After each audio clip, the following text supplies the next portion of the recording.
Hello friends and welcome back to the channel. My name is Kaylee and today we are here with a little bit of a different video. This is the first episode of our tips and tricks for designing series. And today's topic is color. We will go over everything you need to know about color in order to up your designing game in Animal Crossing. So let's get right into it. Before we get into the nitty-gritty of how to determine what colors you should use on your island, let's first talk about the color wheel. The first thing to know about the color wheel is that it can be broken up into two categories, warm colors and cool colors. The warm colors include the colors like red, orange, and yellow. If you think of the warm colors, just think of a basic fire design, and those will basically lead you to the correct colors. And as for your cool colors, they're on the opposite side of the color wheel, and they include blue, green, and purple, so more of those jewel tone colors. There are also a few color schemes that we can keep in mind when deciding on what colors we want to design with. These schemes can help you narrow down which combination of colors you want to use when designing your island. And the first one would be an analogous color scheme, which sounds a little bit scary, but it's really just using the colors right next to each other on the color wheel. So an example of this would be your red, orange, and red-orange. This type of color scheme is very harmonious and the colors blend in well with each other. Analogous color schemes can often be found in nature and can give off a calming and cohesive effect. And an example in Animal Crossing where you could use an analogous color scheme would be on your fall islands. In fall, all the trees change into pretty shades of reds and oranges, and you can continue this color scheme with your flowers and of course all the items you use to decorate with as well. In this build, you can see how well all the different shades of reds and oranges blend together, and they all combine well for a cohesive and cozy build.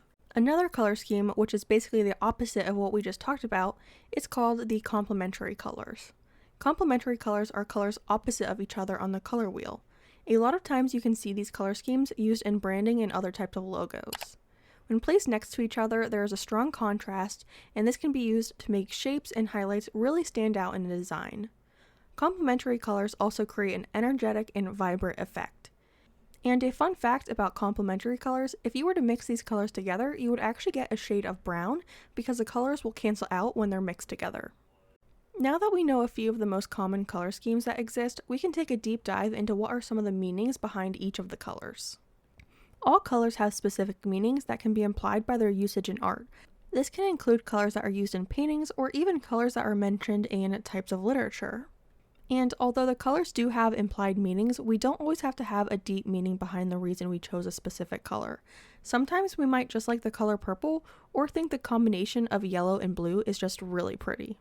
But with all that said, let's take a look at some of the possible meanings of each color.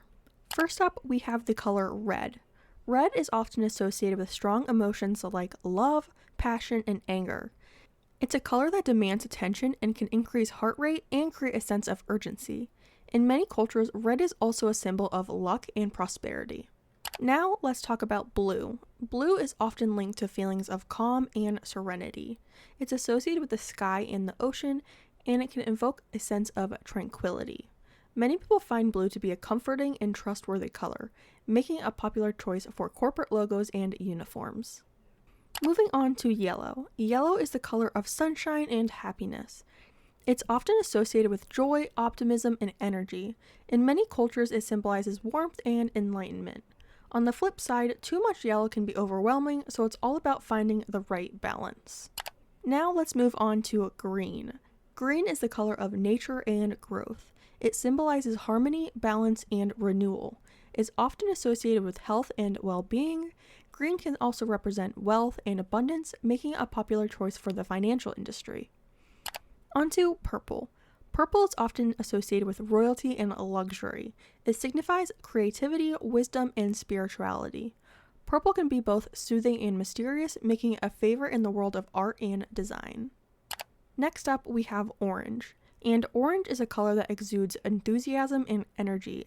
It's often associated with warmth and excitement. Orange is known to stimulate appetite and creativity. It can be a great choice for island designers looking to create a lively and inviting atmosphere. Lastly, we have the two colors black and white. Black is often associated with sophistication and elegance. It can represent power and authority, but can also signify mystery and darkness. White, on the other hand, symbolizes purity, cleanliness, and simplicity. These two colors are often used in combination to create a sense of contrast and balance. After all of that discussion, you might be thinking to yourself, Kaylee, that's great, but how does that help me design in Animal Crossing? Well, here are some tips on how I decide what colors to use and how I decide how to use the colors. The first thing I think about is the theme of my island. A theme can wildly influence the colors you want to use on an island. For instance, if you want a soft, romantic, calm Valentine's Day island, you won't be picking colors such as oranges and yellows that might be a little bit too bright and don't give off a very Valentine's Day vibe. But instead, you can go with colors that feel soft and are often associated with love, so in that case, I would lean towards colors like soft whites, pinks, and maybe some pops of red here and there. On the other hand, if you're doing a kidcore island, you might want to go for those brighter and cheerier colors that are associated with play and fun. I always love a primary color scheme with kidcore, which would be your reds, yellows, and blues. To me, those really shout kidcore. But I will say, some themes like this, you might also just scrap a color scheme altogether and just go full rainbow for a super colorful and maybe a little chaotic, but in a good way vibe for your island. Another tip I have for you, if you're just getting used to using a color palette on your island, I would stick to maybe 2 or 3 colors, plus the additions of the more neutral colors such as white, brown, and black.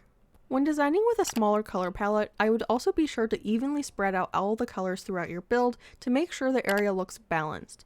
Having too many of one color in one area might make the design look a little unbalanced. Another thing to consider when picking your island color scheme is the time of year you want your island to be set in.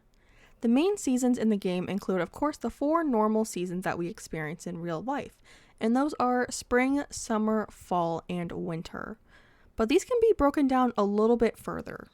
In early spring, you have this very grayish blue color of the trees and grass, but in later spring, the island will be pretty vibrant green. Plus, there's also cherry blossom season in the spring where the hardwood trees turn in a beautiful shade of light pink and you have the cherry blossom petals floating around. Summer is pretty much just very bright green throughout the whole season, so that one's pretty easy.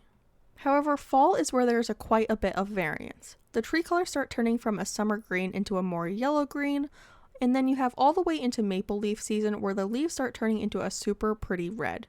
So in mid-November, you can get the hardwood trees to be a combination of yellow, orange, and red, which in my opinion is super pretty and super cozy. And then we have winter, and winter is really only split into 2 different times. Early winter, you have these dark brown trees, and the farther you go into the early winter time, they become more dull. And then, of course, it does start to snow in the winter time, and all of the trees and shrubs get covered in a layer of fluffy snow. With all of that being said, your color palette is completely up to you. You don't have to follow specific color palettes to have a beautiful island. These are more just like tricks for designing if you want to build your island around a cohesive color palette. But that's going to be the end of the video. Thanks so much for watching. Before you leave, make sure to give the video a like, comment, and to subscribe to the channel. And if you watched till the end of the video, let me know what color palette you are following on your island. And I'll see you in the next video. Bye, friends!